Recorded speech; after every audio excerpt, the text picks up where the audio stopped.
back to another episode of Wren's Wasteland Camp Reviews / Dumpster Fires of the Commonwealth. We're here at one of my camps over by the White Springs near the, literally on top of the lead node that's over here on the cliffside. I'm going to jump around to hopefully 3 camps and show you guys around. Let's go over here to Superfly Dinoski's camp and go there first, because this one has something I want to show you and explain.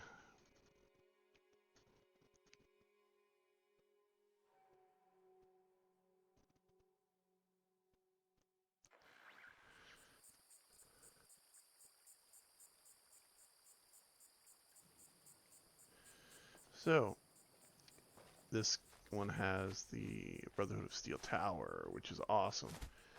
It's good prefab. Gives you a lot of opportunity to decorate and use cooler stuff that the Brotherhood of Steel stuff is that's already came out.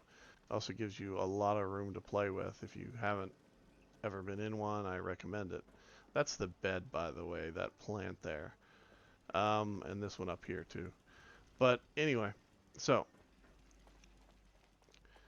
thing that I wanted to tell you. This is going to sound kind of dumb, but I'll explain it this way. Okay. This guy's camp is right here. Out of a scale of 1 to 10, I would well, I'm going to give it a 4. He gets 2 for the prefab, and he's done a decent enough job putting stuff together, so I'm going to give him 2 points for that. It's not greatly decorated, it's not wonderful, it's not extravagant, it's not anyway cool. The problem that I've got with it mainly is this over here. See, he's also taken this workshop, which is right over here across the road, which is the Billings Homestead workshop.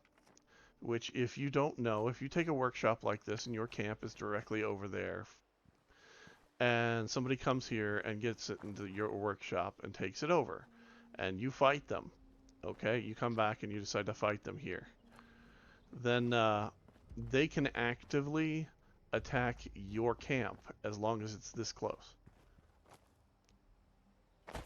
They can actively destroy your camp if you have taken a workshop and it is that close to your. I'm not telling you not to take workshops. Far from it. I think everybody should take them. I think they're awesome, and I love getting in fights in this game with people that actually, appreciate a good fight and want to do it. But if you don't want to get into a fight, and because this is a PvP area, workshops are always PvP areas. Doesn't matter if you have it ticked in your little box or not, is what they are. So, now then, he got a 4 for his camp. I would have probably given it a 5. I'm deducting a point for stupidity. Sorry.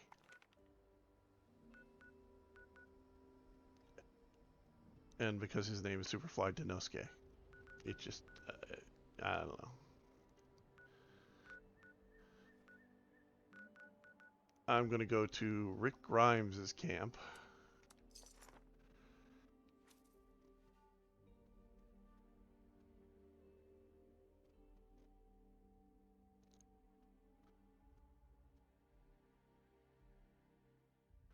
And yes, if you must know, I do film these things back to back. Usually I go through 1 server to 2 servers, depending on how many people are on when I'm playing. I don't tend to do a lot of editing, so what you see is what I see usually.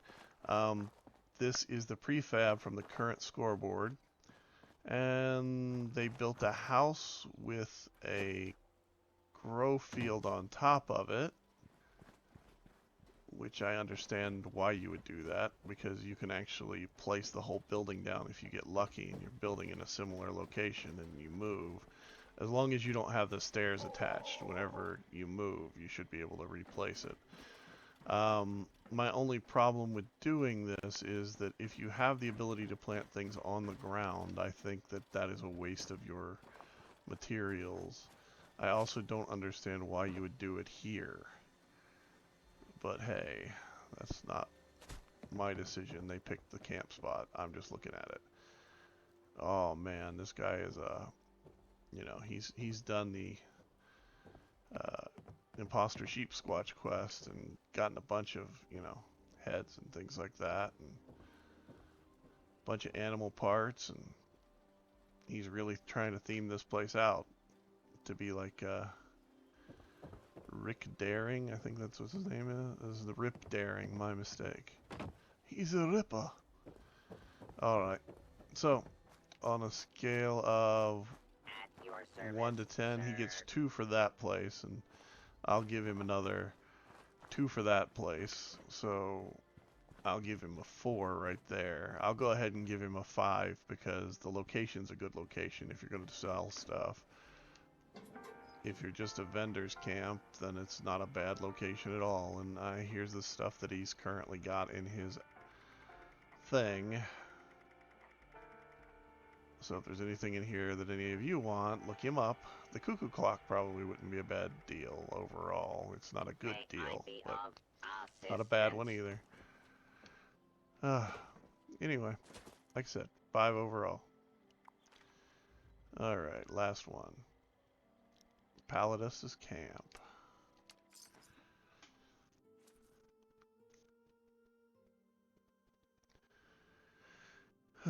This one has a bottle for the thing, so I'm going to assume that it's themed out like a bar, but could be wrong. Whoa. Okay, so we are up here on the top of a tower, which is a lot harder to do than it used to be. For location, I'll give him a point. Like I said, not as easy as it used to be. For build quality, because he had to use all these rugs and things to make the actual area that he's sitting in because he didn't have stuff blueprinted ahead of time, I'll give him a point. So there's 2 points. I'll deduct a point for the I would have given him 3 points for that, but he's got a vault that's like, you know, going nowhere, and I'm not real big on space travel. Okay, so I'm gonna go ahead and give this place in total. I'm gonna jump over to Vantage so I can get a better look at it from a distance.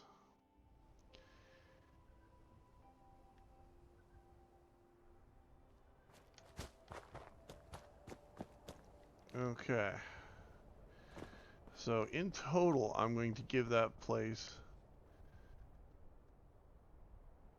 I'll give it a 6.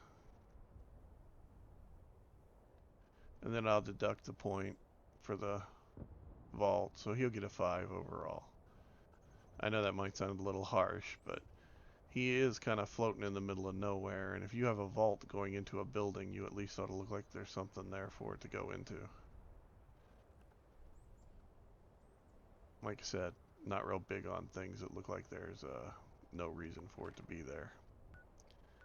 Anyway, there's some people back at my house, so I'm going to go there myself. This has been Wryne with Wryne's Wasteland Camp Reviews / Dumpster Fires of the Commonwealth. Hope you guys have a good night, good day. If you enjoyed the videos, look up some of the others. There's some tutorials on there that should help you out if you're having any issues.